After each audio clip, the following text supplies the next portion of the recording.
Hey friends, Wayne over here at the Ram Man Inc. Don't forget the ink. Hey, today we're going to discuss the installation of Hemi power units. I've never made this video before, but I have talked to people countless times, told my people what to say countless times, and so now I'm really over it. And so I'm going to make a video of it. So, credentials. I've worked on more Hemi cars and more Hemi components than anybody else on the planet by a factor of at least 5. It's probably 25. Yeah, that's not shit talking. That's just telling it like it fucking is. At last count, it was at mid 400. Mid 450 Hemi cars. Hemi boosters, Hemi brackets, and the like. Yeah, that's a fucking shitload. That's more Hemi cars than any 10 shops Mopar plain builds have ever done. Here's 2 right here in this week. It's Tuesday, 2/18/2020. Here's what, and this video is designed to be helpful.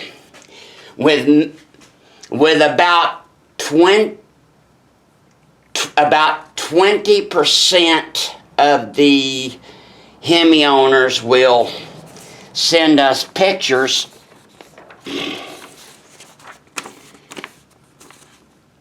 showing an install.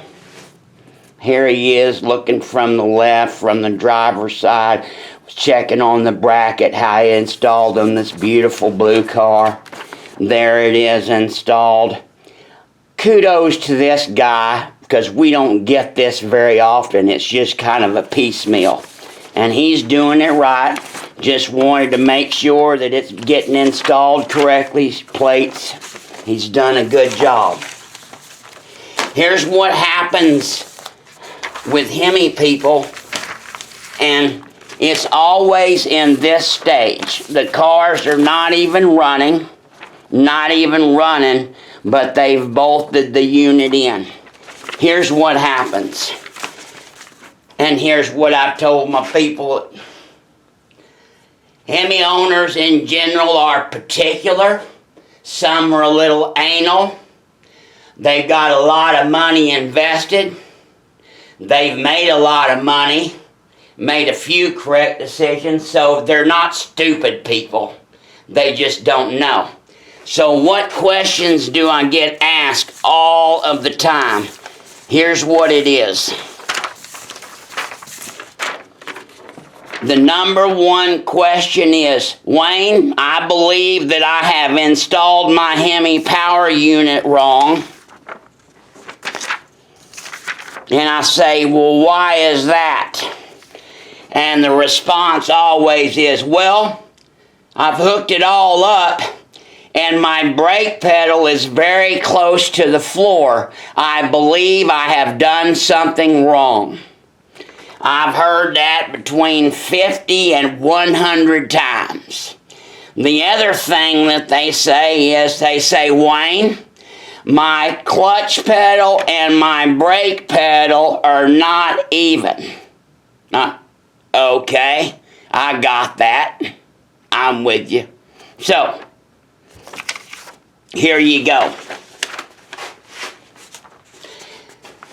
They've never started the car.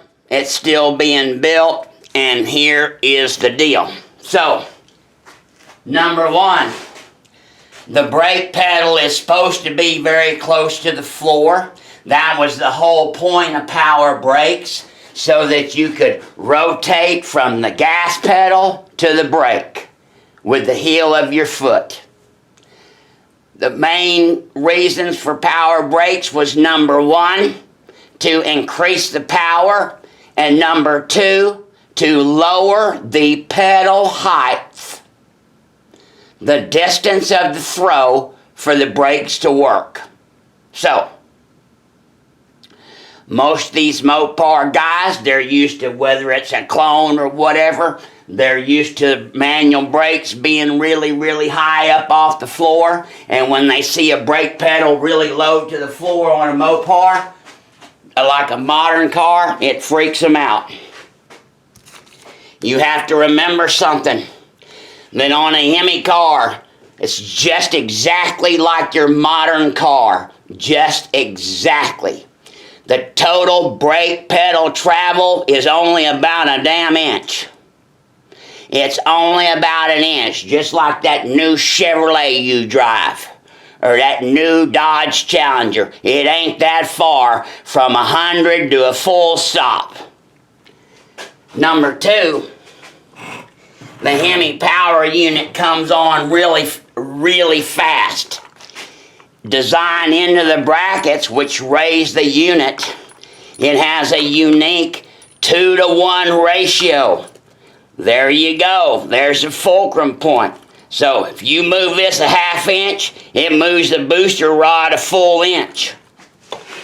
Hemi brakes come on really super fast, just like modern brakes.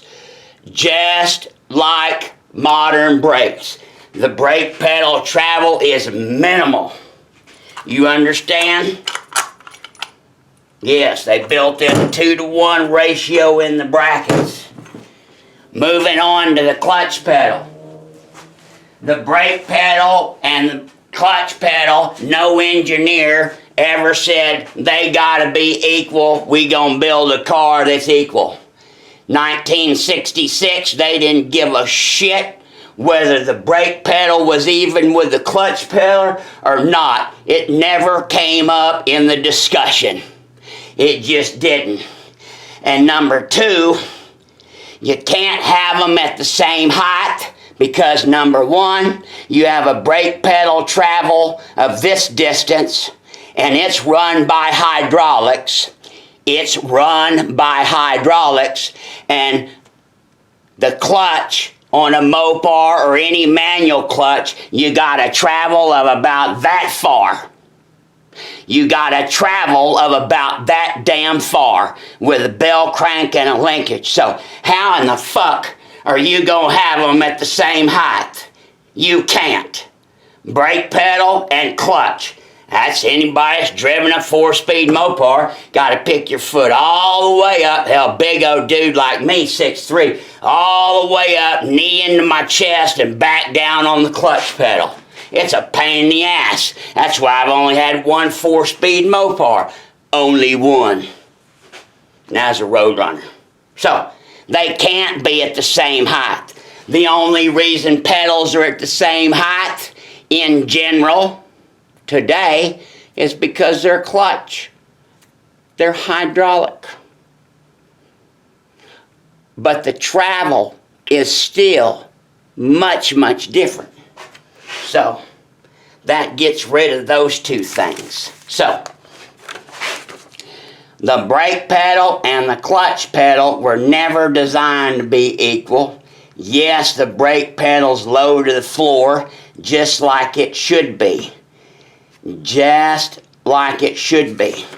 So, they think they bolted it on wrong or this and that and the other. So, or got the wrong pedal length. So, the only difference between the Hemi brackets from a 66 B body to a 71 Hemi Cuda E body is the pedal length. There were only 2 pedal lengths. B body, 66 through 70, and the E bodies. The E body is approximately 1 inch longer because the pedal hanger and the dash set back 1 inch more on a B body. So, I've had guys, Hemi cars, they get this problem right here. They're all concerned. They want to start swapping out pedal lengths and all kinds of old bullshit. And I tell them, don't do anything until the car's running and you've given it a drive. Don't worry and don't do anything. After saying all that, I've only had one guy that ever called me, one, that called me back up and he said, Wayne, I got you. It works fine, but I want my brake pedal a little bit higher. Will you make me a custom one that raises the pedal? And I did that for him. And that's it. So, the other people that have discounted what I said, thought that I was a stupid, dumb shit and didn't know anything, at this point in the build, said, well, give me an E-body link. I want to raise my brake pedal on my 60. They don't say they don't believe me, that they think that I'm full of shit. They just say they feel more comfortable it was higher. So we do all that and we send them one, they gotta buy it and all that, and then they get the damn car together and running, and then they go, my brake pedal's too high, Ram, man. I don't want that E-body link. I want a B-body link. Can I get my money back? And I tell them, I begged you and pleaded with you not to change nothing till you go drive the car. And you won't be a hardhead. You thought I was stupid and wanted to swap out links. So, you make your own link now. I don't want to be involved. You leave me alone. So, there you go, my friends. All you Hemi guys, sweat not. Everything is perfect and everything is fine. The only thing that I will say about this gentleman, and it's hard, from the diagram, is you have to remember the plate goes down against the booster on top of the filter, and the bracket spacers, the 1/4-inch spacers, are actually on top of the boot retainer plate. So this gentleman right here, switch these around. There's your boot retainer plate right there. He's put the spacers directly against the booster, and they go against the plate as shown. God bless you. God bless America. And I hope this removes some anxiety. Bye.